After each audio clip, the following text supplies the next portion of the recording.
Hello and welcome to my milestone 6 submission for honours. This is my FPS game, and in this FPS game you are in a practice zone where you get to go around, shoot targets and interact with the environment basically in cool and unique ways. This is just mostly just for getting used to controls and stuff and how to run around and basically interact with things and just play around basically. Have a good bit of fun, make you feel good. So in this game you can shoot targets and aim in. So if we see, we've aimed in at this target here and we can shoot it. So when we shoot a target it then goes down and then it shows up on the scoreboard up here. So we've got 1 out of 35 targets. That's our first target. So we come through these doors. We can see we've got more targets to shoot, so we go around, shoot these targets. And this one over here. And you can see we've got a bit of a cool play space. We've got these buildings, and we've got these moving targets. So these also count towards the overall score. And so if we just get this guy to push, he's dead. And there's one up here, if my aim is any good. There we go, got him. So you can see we've got a bit of a tilt, so it helps with aiming, and then when you aim you tilt a bit less. You have a longer tilt that way, and so you can sprint and you can tilt, move around and tilt while you sprint, and then when you sprint you can click C to crouch, and then you can slide, and then you can just normally crouch, which is on a toggle. Sprint isn't on a toggle, it's as you hold. So then you sprint, you can jump, you can slide cancel, and when you slide cancel you can go back into the slide, and then you can bunny hop around the map basically, like in most modern FPS games.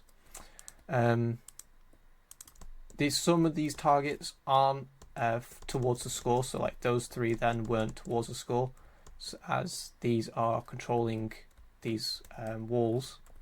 So these targets will just come back after a certain amount of time, and as these lower, as these protract again, there'll be one more of those around the map. You can see they got this big sort of like object, I guess, sort of like a building here. When we come along here we can see there's a pit with more targets in. I'll not shoot all of these, but you get the idea. You go around, just shoot all the targets. Actually, my aim's pretty good today, so I'm just doing more. I say that and I'm now missing. There we go. There's bullet decals, so we get to see where our bullets landed in these decals here, which then despawn after a few seconds. Yeah, so you can see they've just disappeared. I think it's set to 6 seconds, and then you got the obviously this light of the gun, of the bullet, with these targets here. Get these. Ooh, I'm about to fall off. So this sets them all off. This is the extra one, and so you can jump around up there.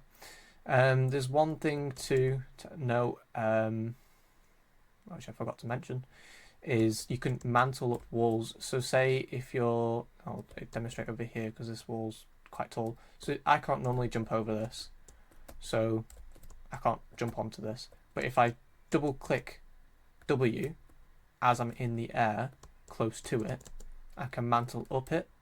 So it just means you can get to higher up places and helps with versatility quite a bit. So like sections like this where you've got this cool sort of like climbing section where you wouldn't normally be able to get up this, you can now get up it.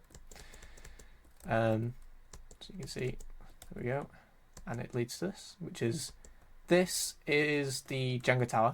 It's a physics-based Jenga set where basically if like push any of it, it'll just come all flying.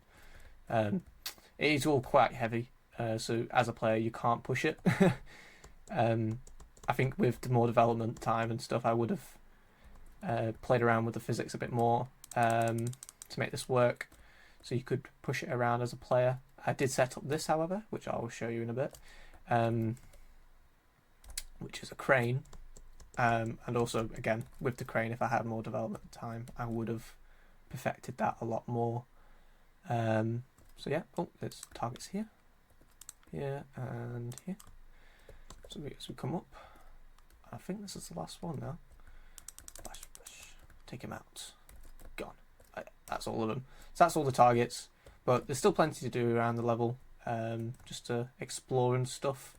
So we come around here. This is big open room. You come into this. This is a teleporter, which leads you up to here, which is the crane, basically. And at the crane, you can jump off it if you really wanted, or you could come back over here. If I can move, and you click E to control it, and you can go into a third-person mode and control it. So the idea of this was to make it so this crane wrecking ball thing, it is physics-based. So like if I ran into it now, it would go everywhere. It would like go flying and stuff. But it's weird. It's bugged out with the crane itself. So when the crane moves, it doesn't move because it's like local physics space.